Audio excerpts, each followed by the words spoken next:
ինչ է նշանակում արժանապատիվ խաղաղություն, օրինակ իմ պատկերացմամբ։ Արժանապատիվ խաղաղությունը հենց այն խաղաղությունն է,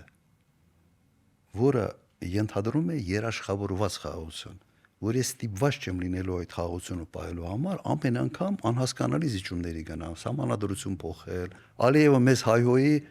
հանկարծ չպատասխանես, արժանապատիվը սա է։ Հենց արժանապատիվ խաղաղությունը նշանակում է երաշխավորված խաղաղություն, որը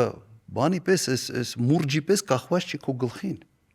որ անընդհատ sense դու մտածես, որ հանկարծ sense մի այնպիսի բան չանես, որ Ալիևը կարա այլ կերպ մեկնաբանի եւ սկսի պատերազմ։ Սա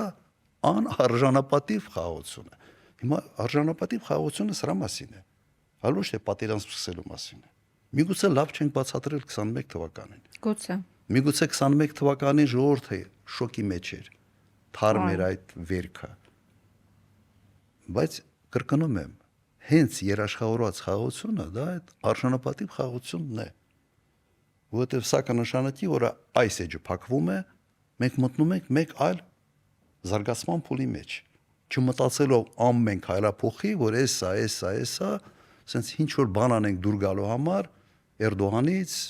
Ալիևից, գիրքը Էրդողանի sense թևի տակ պահենք, որ հանկարծ մեզ վատ աչքով չնայի։ Արժանապատվությունը դրա մեջ է, որ դու բաց դեմքով, բաց մտքերով